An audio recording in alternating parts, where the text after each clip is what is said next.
चारधाम यात्रा मार्गों के लिए प्रदेश को मिलेंगे 50 हेल्थ एटीएम। कैलाश मानसरोवर यात्रा मार्ग के लिए स्वास्थ्य विभाग के साथ साइन होगा एमओयू। मुख्यमंत्री पुष्कर सिंह धामी रहेंगे मौजूद।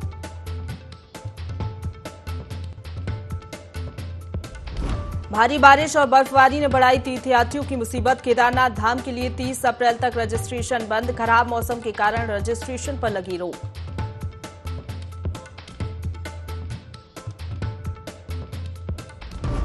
प्रदेश में अगले एक हफ्ते तक खराब रहेगा मौसम। 3 जिलों में एवलांच की चेतावनी। प्रशासनिक विभाग को अलर्ट पर रहने के निर्देश।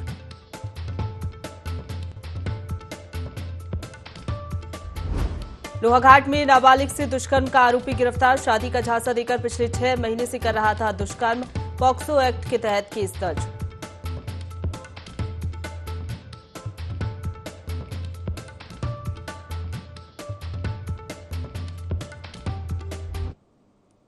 नमस्कार, देवभूमि लाइव देख रहे हैं आप। आपके साथ मैं हूं प्रशंसा। बुलेटिन की शुरुआत करेंगे देहरादून की बड़ी खबर के साथ, जहां कल केदारनाथ धाम के कपाट खुलेंगे। बारिश और बर्फबारी ने तीर्थयात्रियों की मुसीबत बढ़ा दी है। केदारनाथ धाम के लिए रजिस्ट्रेशन पर रोक लग गई है। खराब मौसम के कारण 30 अप्रैल तक रजिस्ट्रेशन बंद कर दिया गया है। अगले एक हफ्ते तक खराब रहेगा मौसम का मिजाज, जिसके चलते ये फैसला लिया गया है। जिलों को अलर्ट पर रहने के निर्देश जारी कर दिए गए हैं। तो देहरादून से ये खबर बता रहे हैं। कल आपको बता दें, केदारनाथ धाम के कपाट खुलेंगे। बारिश और बर्फबारी ने तीर्थयात्रियों की मुसीबत बढ़ा दी है। केदारनाथ धाम के लिए रजिस्ट्रेशन पर रोक लग गई है। खराब मौसम के कारण 30 अप्रैल तक रजिस्ट्रेशन बंद रहेगा। अगले एक हफ्ते तक मौसम का मिजाज यूं ही बना रहेगा। जिलों को अलर्ट पर रहने के निर्देश जारी कर दिए गए हैं। इसी खबर पर ज्यादा जानकारी के साथ हमारे साथ आकाश लाइव जुड़ गए हमारे सहयोगी। सीधा उनका रुख करेंगे। आकाश, कल केदारनाथ धाम के कपाट खुलने जा रहे हैं यमुनोत्री और गंगोत्री धाम के बाद, लेकिन रजिस्ट्रेशन पर रोक लग गई है। मौसम की मार रजिस्ट्रेशन पर पड़ी है।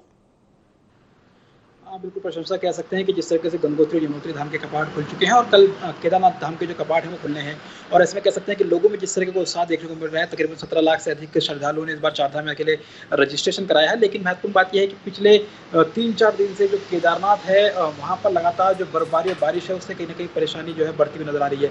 महत्वपूर्ण बात यह है कि जिस तरीके से तमाम प्रशासन की तरफ से जो यात्रा मार्ग है उसमें बर्फ को जो है एक तरह से बर्फ को हटाने का काम चल रहा था, जिससे कि यात्रा सुचारू रूप से चल सके। लेकिन उसके बावजूद जिस तरीके से लगातार मौसम जो है लगातार मिजाज बदल रहा है, और कल भी लगातार जो बर्फबारी केदारनाथ धाम में हुई है उससे एक तरीके से यात्रा मार्ग को लेकर के प्रशासन काफी गंभीर भी नजर आ रहा है। लगातार मार्ग खुलने की प्रक्रिया भी चल रही है, लेकिन बर्फबारी जिस तरीके से देखने को मिल रही है वो कहीं ना कहीं एक परेशानी जो है वहाँ पर खड़ी करता हुआ नजर आ रहा है। और महत्वपूर्ण बात यह है कि मौसम विभाग ने अगले एक हफ्ते तक के लिए जो अलर्ट है वो जारी किया गया है, और इसी के चलते जिस तरीके से मौसम लगातार परिवर्तन हो रहा है, लगातार बर्फबारी केदारनाथ में देखने को मिल रही है, उसी के चलते जो 30 तारीख है उस तक जो है एक तरीके से जो रजिस्ट्रेशन उस पर बैन लगा दिया गया है।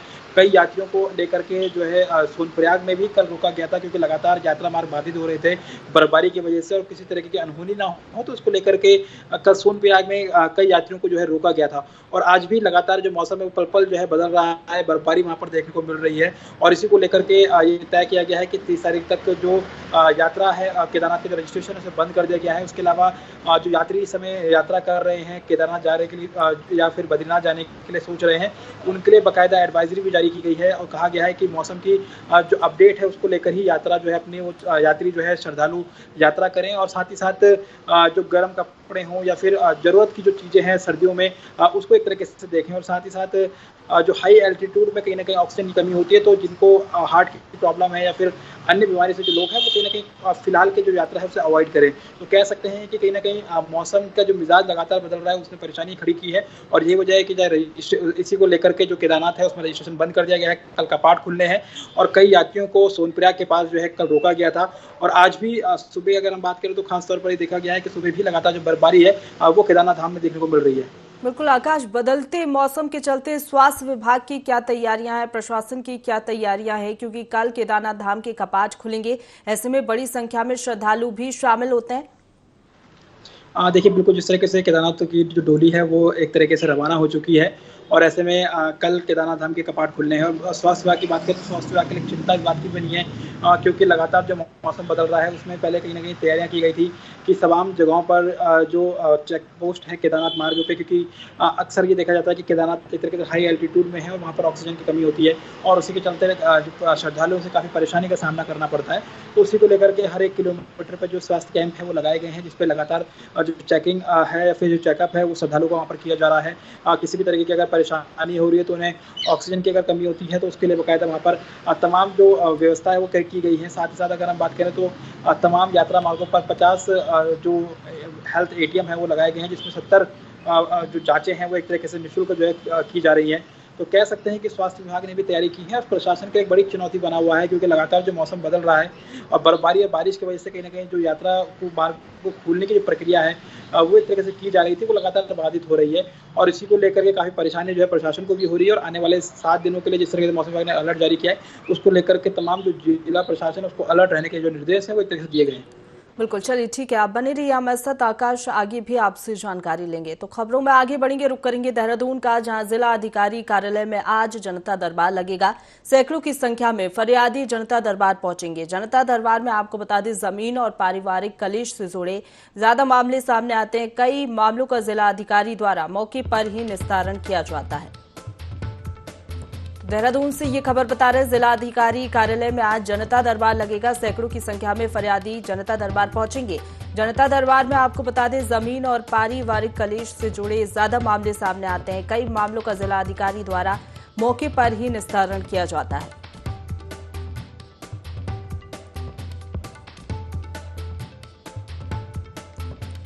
तो देहरादून से ये बड़ी खबर बता रहे हैं, जिला अधिकारी कार्यालय में आज जनता दरबार लगेगा। सैकड़ों की संख्या में फरियादी जनता दरबार पहुंचेंगे। जनता दरबार में आपको बता दें, जमीन और पारिवारिक कलेश से जुड़े ज्यादा मामले सामने आते हैं। कई मामलों का जिला अधिकारी द्वारा मौके पर ही निस्तारण किया जाता है।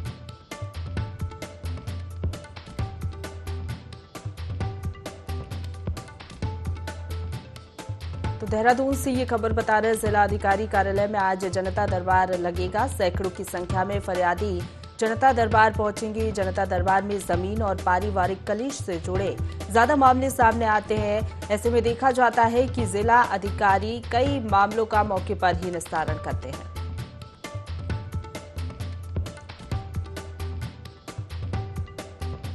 देहरादून से खबर बता रहे जिला अधिकारी कार्यालय में जनता दरबार आज लगेगा। लोगों की शिकायतें सुनी जाएंगी। सैकड़ों की संख्या में फरियादी पहुंचते हैं जनता दरबार में। जनता दरबार में आपको बता दें, जमीन और पारिवारिक कलेश से जुड़े ज्यादा मामले सामने आते हैं और कई मामले ऐसे होते हैं जिनका मौके पर ही निस्तारण किया जाता है जिला अधिकारी द्वारा।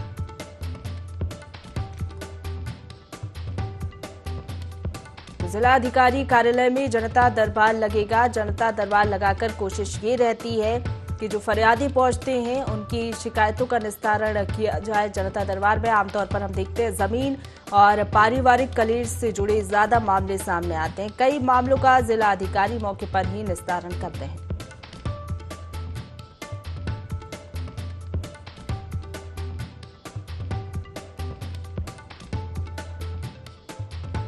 तो जनता दरबार आज लगेगा। कोशिश ये रहती है जनता दरबार के जरिए कि लोगों की शिकायतें सुनी जाए और कई शिकायतों का निस्तारण मौके पर ही जिला अधिकारी आज जो करेंगे। सैकड़ों की संख्या में फरियादी जनता दरबार पहुंचेंगे। जनता दरबार में आमतौर पर हम देखते हैं जमीन और पारिवारिक कलेश से जुड़े ज्यादा मामले सामने आते हैं।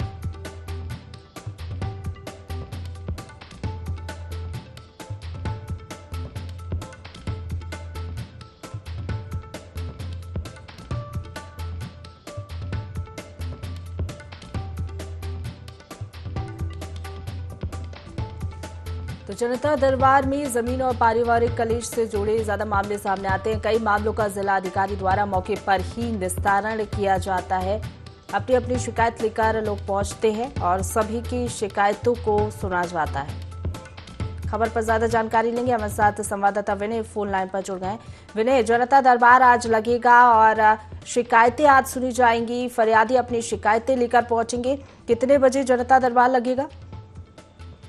जी बिल्कुल, देखिए आपको बताना चाहूंगा कि जो जनता दरबार है वो हर सोमवार को राजधानी देहरादून के डीएम कार्यालय पर लगाया जाता है और यहाँ पर सुबह से ही जो फरियादी हैं वो अपनी शिकायतें लेकर के यहाँ पर पहुंचते हैं। मैं आपको बता दूं कि जो भी समस्याएं यहाँ पर फरियादी की होती है वो उनका यहाँ पर समय पर ही जो है निस्तारण कर दिया जाता है और जो भी संबंधित जो विभाग है, विभागों के अधिकारी भी यहाँ पर पहुंचते हैं और उस पर जो है तुरंत कार्रवाई यहाँ पर की जाती है। जी जी, शुक्रिया आपका हमारे साथ जुड़ने के लिए और तमाम जानकारी हम तक पहुंचाने के लिए, विनोद।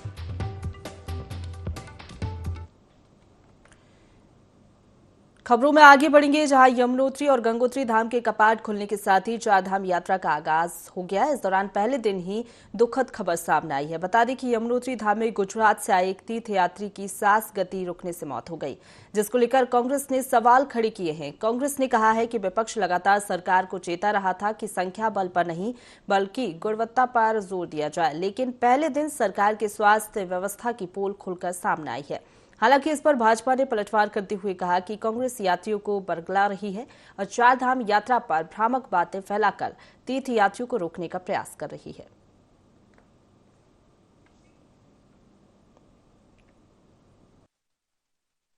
शुरू होते ही एक व्यक्ति की हार्ट अटैक से मौत हो जाती है। यह है चार धाम का चाक चौबंद व्यवस्था। ऐसे में हम बार बार धामी सरकार से कहते रहे कि क्वांटिटी नहीं क्वालिटी पर ध्यान दीजिए। स्वास्थ्य सेवाओं की कलाई खोलकर रख दी। ऐसे में स्वास्थ्य सचिव तो जाते हैं मौके पर मुआयना करने के लिए कि चार धाम यात्रा की व्यवस्थाएं क्या हैं, लेकिन मंत्री महोदय इतने किस काम में व्यस्त हैं कि उनके लिए चार धाम यात्रा से ऊपर कोई प्रायोरिटी है? आपको ग्राउंड जीरो पर जाना चाहिए। चार धाम यात्रा जिस रूट पे चल रही है उसमें स्वास्थ्य सेवाओं का मौका मुआयना करना चाहिए। आखिर अगर आपसे नहीं संभल रहा है विभाग या आप जस्टिस नहीं कर पा रहे हैं तो दे दीजिए ना इस्तीफा। कोई लायक और काबिल आदमी बैठेगा उस कुर्सी पर जिसको लोगों की जान माल की चिंता होगी। बद्रीनाथ केदारनाथ धाम के कपाट खुलने के अवसर पर तीर्थयात्रियों के स्वागत में हेलीकॉप्टर से पुष्प वर्षा की गई। बद्रीनाथ धाम और केदारनाथ धाम के कपाट खोलने को लेकर बीकेटीसी और प्रशासन की तैयारियां पूरी हो चुकी हैं। सीएम पुष्कर सिंह धामी के दिशा निर्देश पर यात्रा ट्रांजिट कैंप ऋषिकेश गंगोत्री यमुनोत्री में कपाट खुलने के अवसर पर तीर्थयात्रियों के स्वागत में है। हेलीकॉप्टर से पुष्प वर्षा के बाद 27 अप्रैल बद्रीनाथ धाम के कपाट खुलने के अवसर पर 25 अप्रैल केदारनाथ धाम के कपाट खुलने पर हेलीकॉप्टर से तीर्थयात्रियों के स्वागत में पुष्प वर्षा होगी।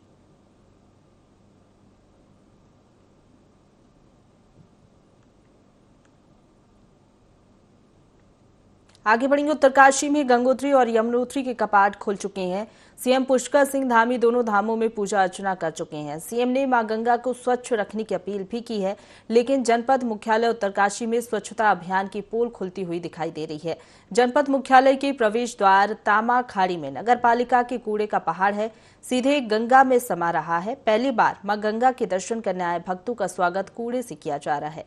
स्वच्छता के तमाम बड़े दावे करने वाले एनजीटी के दावे भी हवा में उड़ रहे हैं।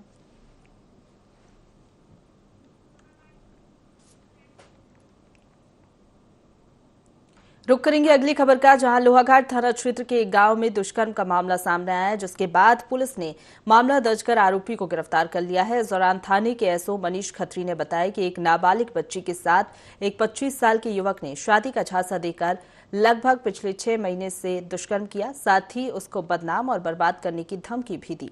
हालांकि पुलिस ने आरोपी को गिरफ्तार कर न्यायालय में पेश किया है और आगे की कार्रवाई में जुट गई है।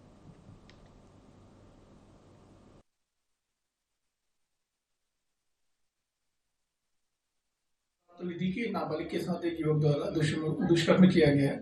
सूचना पर तत्काल कार्रवाई करते हुए सबसे पहले मुकदमा पंजीकृत करके हमने जो है आवश्यक कार्रवाई करी और 6 घंटे के अंदर जो है जो स्थानीय युवक है उसकी गिरफ्तारी कर ली गई है और आज उसको मेडिकल करा के माननीय न्यायालय पेश किया जा रहा है। तक ये पता चला है कि काफी समय से ये मामला चल रहा था और सूचना प्राप्त होने पर जब हमने तुरंत इसमें कार्रवाई कर ली है। बाकी अभी विवेचना का पार्ट है, अभी विवेचना चल रही है इसमें। रुक करेंगे अगली खबर का, जहां कर्णप्रयाग में तेज रफ्तार का कहर देखने को मिला है। आपको बता दें कि बद्रीनाथ हाईवे पर एक अनियंत्रित ट्रक ने कई वाहनों को टक्कर मार दी, जिस वजह से वहां पर हंगामा हो गया। हालांकि इस घटना की वजह से नींद की झपकी आना बताया जा रहा है।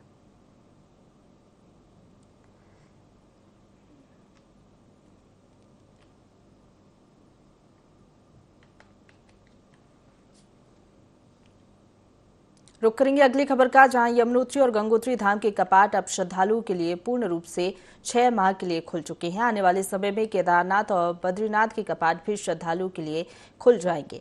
अब कई यात्रियों का जत्था चार धाम की यात्रा के लिए निकल चुका है, जिसमें देश के श्रद्धालु ही नहीं, विदेश के यात्री भी चार धाम की यात्रा के लिए आते हैं।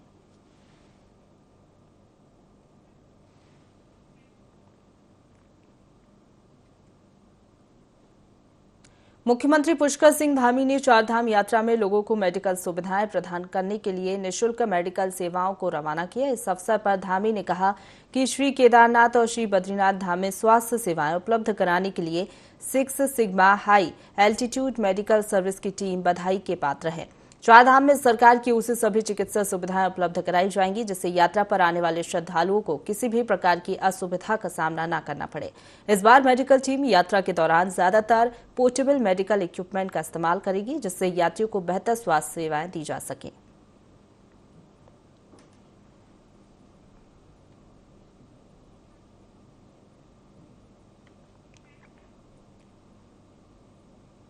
रुक करेंगे अगली खबर का, जहां इस बार चारधाम यात्रा को प्लास्टिक मुक्त बनाने का उद्देश्य सरकार ने बनाया है, जिसके तहत दोनों धाम में संचालित QR कोड व्यवस्था और कलेक्शन केंद्र का जिला अधिकारी अभिषेक रोहेला ने जायजा लिया।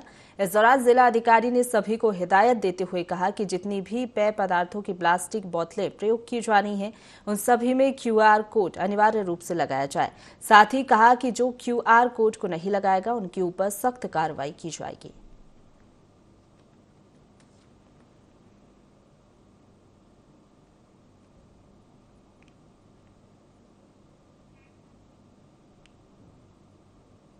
जोशीमठ में भूधसाव से प्रभावित हुए क्षेत्रों की जरूरतों का आकलन किया जा रहा है, जिसके लिए पोस्ट डिजास्टर नीड्स असेसमेंट की 15 सदस्यीय टीम जोशीमठ पहुंची और जिला प्रशासन के साथ मिलकर 26 अप्रैल तक मौजूदा स्थिति का सर्वेक्षण किया जाएगा। सर्वेक्षण करने के बाद जोशीमठ क्षेत्र में आवास एवं पुनर्वास, स्थानीय अवसंरचना, साथ ही रिकवरी कंस्ट्रक्शन प्लान तैयार किया जाएगा। वहीं संयुक्त सचिव कुणाल सत्यार्थी की अध्यक्षता में PDNA की टीम ने जोशीमठ नगर पालिका सभागार में जिला प्रशासन के वरिष्ठ अधिकारियों के साथ बैठक की। साथ ही जिला अधिकारी हिमांशु खुराना ने टीम को जोशीमठ में प्रभावित क्षेत्रों और आपदा राहत कार्यों के बारे में विस्तार से जानकारी दी।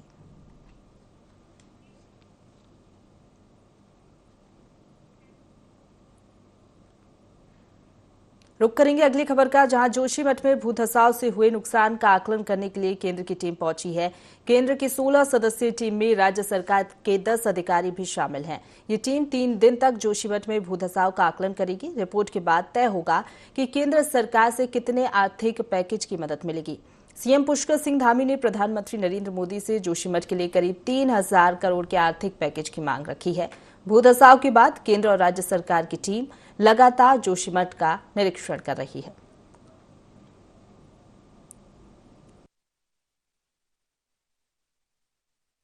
केंद्र सरकार द्वारा जो भी समिति वहाँ पे गठित की गई है, लगातार वो जोशीमठ के मामले को लेके बनी हुई है और समय समय पे आके हमारी जो टीमें हैं, राज्य सरकार की टीम और केंद्रीय सरकार की टीम, दोनों जो है वहाँ पे हर स्थिति का जायज़ा ले रहे हैं। क्योंकि आप देख रहे हैं कि हमारे वहाँ पे जो पहले की स्थिति थी, अब तो बहुत सामान्य हो चुकी हैं व्यवस्थाएँ सारी जो की गई हैं, लेकिन आगे के लिए जो हमारा वहाँ पे जो स्थानीय लोगों की डिमांड्स थी, उन सभी चिंताओं को लेकर हमारी सरकार भी उसमें बनी हुई है और हम चाहते हैं कि जल्द से जल्द वहाँ के लोगों की जो समस्याएं हैं उनका भी निस्तारण हो। और जिस प्रकार से भूवैज्ञानिक और एक्सपर्ट की हमारे पास जो रिपोर्ट आई है, उसके अंतर्गत क्या क्या चीज़ें वहाँ पे की जा सकती हैं, उसके लिए सरकार का चारधाम यात्रा सुचारू रूप से चले, इसके लिए सरकार ने अधिकारियों को सख्त दिशा निर्देश दिए हैं। मसूरी देहरादून मार्ग पर भी कोठाल गेट के पास राज्य परिवहन निगम के अधिकारी सभी वाहनों की जांच कर रहे हैं। इसके बाद ही यात्रियों को जाने की अनुमति दी जा रही है।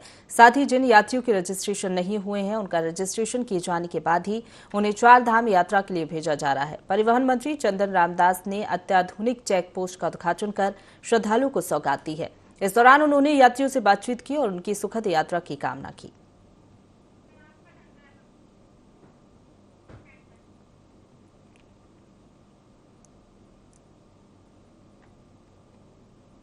रुक करेंगे अगली खबर का, जहां उधम सिंह नगर के सीमांत खटीमा क्षेत्र में आबकारी विभाग ने शराब की दुकानों पर छापेमार कार्रवाई की और मौके से 80 लीटर कच्ची शराब, 2 पेटी अंग्रेजी शराब, 2 पेटी बियर की बोतल बरामद की है। इसके साथ ही 6 आरोपियों को गिरफ्तार किया है।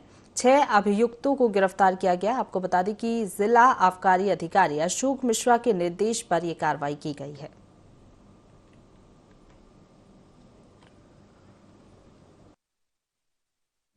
जिला आबकारी अधिकारी उधम सिंह नगर श्री अशोक मिश्रा जी द्वारा जो आदेश दिए गए थे छापामारी के लिए, उसमें आज हमारे द्वारा छापामारी की गई। इसमें खटीमा क्षेत्र और पलटन टीम रुद्रपुर साथ मिलकर कार्रवाई की, जिसमें चकरपुर, आलामिट्टी, कुटरा, सहजना, विगराबाद, भोर आदि क्षेत्रों में तबीज दी गई। कुल 6 लोग पकड़े गए, जिसमें कुछ देसी शराब है, कुछ बियर है, अंग्रेजी शराब है और कुछ कच्ची शराब है, जिसमें 4 अभियोग हमारे द्वारा दर्ज किए गए, 2 अभियोग पलटन टीम द्वारा दर्ज किए गए। जो वैधानिक कार्रवाई है वो की जा रही है। चमोली जिले में जोशीमठ के नरसिंह मंदिर के प्रांगण में बद्रीनाथ धाम के कपाट खुलने से पहले परंपरा अनुसार आयोजित होने वाले 1 दिवसीय तिमुंडिया मेले का समापन हुआ। इस दौरान तिमुंडिया मेले को देखने हजारों श्रद्धालुओं की भीड़ मंदिर प्रांगण में देखी गई। बता दें कि ये मेला हर साल बद्रीनाथ धाम के कपाट खुलने से 1 हफ्ते पहले शनिवार या मंगलवार को आयोजित किया जाता है और इस मेले में सभी देवी देवताओं को घड़ों में भरे जल से स्नान कराया जाता है। इस मेले को देखने हजारों की तादाद में लोगों का सैलाब उमड़ता है और लोग अपने परिवार की कुशलता के लिए मन्नत मांगते हैं।